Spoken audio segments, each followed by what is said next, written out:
নবী সাল্লাল্লাহু আলাইহি ওয়াসাল্লাম বলেছেন, রাতের বেলা তোমরা বাচ্চাদেরকে সন্ধ্যাবেলা ছেড়ে দিও না।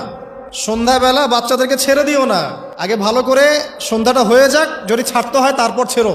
তারপর রাতের রাত যখন গভীর হবে তখন তোমরা এলোপাথালি ঘোরাফেরা করো না, রাস্তাঘাটে বনে জঙ্গলে ঘোরাফেরা করো না, কারণ এই সময় এমন কিছু মাখলুককে আল্লাহ পাক ছেড়ে দেন যাদেরকে তোমরা দেখো না।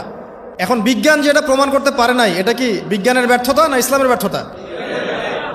তো এখন যে একটা মূলা ঝুলায় দেয়া হয় যে যদি বৈজ্ঞানিকভাবে আপনি প্রমাণ করতে না পারেন তাহলে সেটার কোনো অস্তিত্ব নাই, এই কথাটাকে ডাহা মিথ্যা কথা। যদি মুমিন হতে চান তাহলে এই কথার উপরে এসে ইসলাম কবুল করতে হবে। যদি মুমিন মুসলিম হতে চান এই কনসেপ্টটার ঊর্ধ্বে এসে ইসলাম কবুল করতে হবে। আল্লাহ রব্বুল আলামিন এবং তার রাসূল যা বলেছেন সেটাই চূড়ান্ত সত্য, সেটা আমরা প্রমাণ করতে পারি বা না পারি, এটাকে অন্ধভাবেই বিশ্বাস করতে হবে। এটাই হচ্ছে একটা মৌলবাদী কনসেপ্ট। আর এভাবে ইসলামের মৌলিক বিষয়গুলোকে না মানলে কেউ মুসলিমই হবে না। কথা কি বুঝতে পারছেন? আচ্ছা, তিনি বলছেন রাতের বেলা এমন কিছু মাখলুক বের হয় যাদেরকে তোমরা দেখো না। দুষ্ট জিন বের হয়। কি বের হয়? জিন জাতি নাই পৃথিবীতে? আল্লাহ পাক সূরা জিন নামে একটা গোটা সূরা নাজিল করেছেন, করেন নাই? হাফেজ আছে না এখানে মানুষ? কুল উহিয়া ইলাইয়া আন্নাহু ইসতামা নাফারুম মিনাল জিন্নি ওয়া ক্বালু ইন্না সামি'না কুরআনান আজাবা। জিনদের একটা দল কোরআন শুনে বলেছিল যে আমরা অদ্ভুত আজব একটা কোরআন শুনেছি। তারপর তারা গিয়ে তাদের কওমের কাছে ইসলামের দাওয়াত দেয়, ওই কওম ইসলাম কবুল করে। এটা নবী সাল্লাল্লাহু আলাইহি ওয়াসাল্লামের জীবনের সেই সময়কে ঘটনা যখন নবীজি তায়েফ থেকে ফিরে আসছেন। তায়েফবাসী তাকে অত্যাচার করলো, তিনি নাখলা উপত্যকায় এসে নামাজ পড়ছেন, ওই নামাজের কেরাত শুনে জিনরা ইসলাম কবুল করেছে।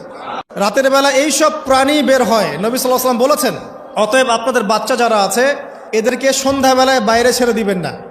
এখন কিন্তু প্রচুর ঘটনা ঘটছে, প্রচুর জিন ঘটিত ঘটনা ঘটছে, রুকিয়া করাতে হচ্ছে, জাদুটোনা করা হচ্ছে, বানটোনা করা হচ্ছে না? আর অনেক সময় আমরা মনে করি, এখন সায়েন্সের যুগ তো, মানুষ মনে করে এগুলোর কোনো ভিত্তি নাই মনে হয়। কোরআন বলছে জাদু সত্য। কে বলছে? কোরআন বলছে জাদু সত্য। কোন সূরা? সূরা বাকারা আয়াত নাম্বার 101। সূরা বাকারা আয়াত নাম্বার 101, 102 পড়ে দেখেন। ওয়াত্তাবিউ মা তাতলু শায়াতিন আলা মুলকি সুলাইমান, এই আয়াতটা পড়েন, বিশাল একটা আয়াত আছে। ওয়ামা কাফারা সুলাইমান ওয়ালাকিন্না শায়াতিন কাফারু ইউআল্লিমুনা আন-নাস আস-সিহর। এই সিহর দিয়ে কি হতো? মা ইউফাররিকুনা বিহি বাইনাল মারই ওয়া যাওজি। সুলাইমান আলাইহিস সালামের সময় এই জাদুবিদ্যার প্রচলন ছড়িয়ে পড়ে।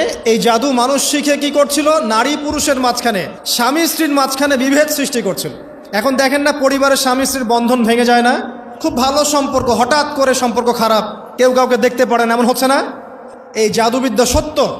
এবং এখনকার অনেক ভণ্ড যে কবিরাজগুলো বের হয়েছে, এরা জিনকে তাবে করে নিয়ে এই জিনদের মধ্য দিয়ে মানুষের মধ্যে জাদু ছড়িয়ে দিয়েছে এবং এর ফলশ্রুতিতে বহু পরিবার ধ্বংস হয়ে যাচ্ছে। এই জাদুবিদ্যা সত্য। দৃশ্য অদৃশ্যের অনেক ক্ষতি আছে, এগুলো এখনকার সায়েন্স বিশ্বাস করে না। আর সায়েন্স বিশ্বাস করে না বলে যে আমরা বিশ্বাস করবো না এমনটাও নয়, ঠিক আছে? নবী সাল্লাল্লাহু আলাইহি ওয়াসাল্লাম বলেছেন, রাতের বেলা তোমরা বাচ্চাদেরকে সন্ধ্যাবেলা ছেড়ে দিও না। সন্ধ্যাবেলা বাচ্চাদেরকে ছেড়ে দিও না, আগে ভালো করে সন্ধ্যাটা হয়ে যাক, যদি ছাড়তে হয় তারপর ছেড়ো।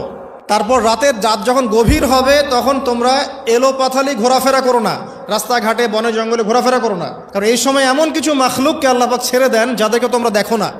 এখন বিজ্ঞান যেটা প্রমাণ করতে পারে নাই, এটা কি বিজ্ঞানের ব্যর্থতা না ইসলামের ব্যর্থতা?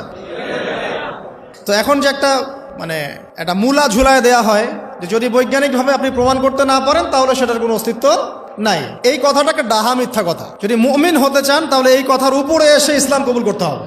যদি মুমিন মুসলিম হতে চান এই কনসেপ্টটার ঊর্ধ্বে এসে ইসলাম কবুল করতে হবে। আল্লাহ রব্বুল আলামিন এবং তার রাসূল যা বলেছেন সেটাই চূড়ান্ত সত্য, সেটা আমরা প্রমাণ করতে পারি বা না পারি, এটাকে অন্ধভাবেই বিশ্বাস করতে হবে। এটাই হচ্ছে একটা মৌলবাদী কনসেপ্ট। আর এভাবে ইসলামের মৌলিক বিষয়গুলোকে না মানলে কেউ মুসলিমই হবে না। কথা কি বুঝতে পারছেন? আচ্ছা, তিনি বলছেন রাতের বেলা এমন কিছু মাখলুক বের হয় যাদেরকে তোমরা দেখো না। দুষ্ট জিন বের হয়। কি বের হয়? জিন জাতি নাই পৃথিবীতে? আল্লাহ পাক সূরা জিন নামে একটা গোটা সূরা নাজিল করেছেন, করেন নাই? হাফেজ আছে না এখানে মানুষ? কুল উহিয়া ইলাইয়া আন্নাহু ইসতামা নাফারুম মিনাল জিন্নি ওয়া ক্বালু ইন্না সামি'না কুরআনান আজাবা। জিনদের একটা দল কোরআন শুনে বলেছিল যে আমরা অদ্ভুত আজব একটা কোরআন শুনেছি। তারপর তারা গিয়ে তাদের কওমের কাছে ইসলামের দাওয়াত দেয়, ওই কওম ইসলাম কবুল করে। এটা নবী সাল্লাল্লাহু আলাইহি ওয়াসাল্লামের জীবনের সেই সময়কে ঘটনা যখন নবীজি তায়েফ থেকে ফিরে আসছেন। তায়েফবাসী তাকে অত্যাচার করলো, তিনি নাখলা উপত্যকায় এসে নামাজ পড়ছেন, ওই নামাজের কেরাত শুনে জিনরা ইসলাম কবুল করেছে। তো সূরা জিনে আল্লাহ পাক এই কথা নাজিল করেছেন। তো আল্লাহ পাক যে বলছেন জিন জাতি আছে, আল্লাহ কি মিথ্যা কথা বলছেন? নাউযুবিল্লাহ। নাকি নাসা যখন বলে এলিয়েন আছে তখন ওইটা সত্য, আর আল্লাহ বলছেন জিন জাতি আছে এটা মিথ্যা। তা আমাদেরকে আবার নতুন করে মুসলমান হওয়া লাগবে এখন, না আমাদের কনসেপ্ট চেঞ্জ হয়ে গেছে আর কি।